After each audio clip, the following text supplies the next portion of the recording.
गिरावतारू हो, सोना के भाव गिरावतारू हो, साजा के इतना झमकावतारू हो, सोना के भाव गिरावतारू हो, सोना के भाव गिरावतारू हो,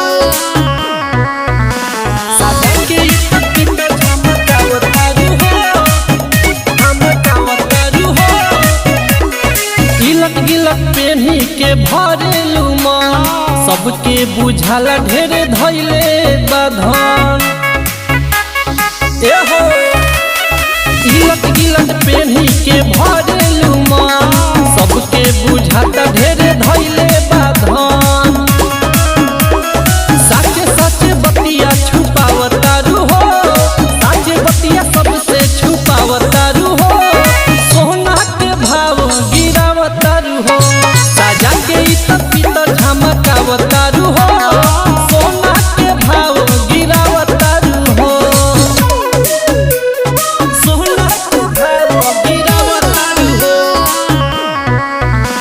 साजा के इतना झमकावतारू हो, झमकावतारू हो।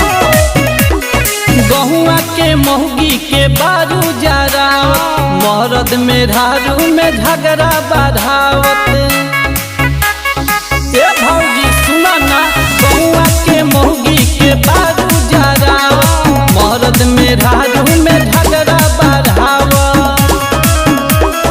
पालकी मौसम के लड़ावतारू हो, पालकी मौसम के लड़ावतारू हो, सोना के भाव गिरावतारू हो, साजा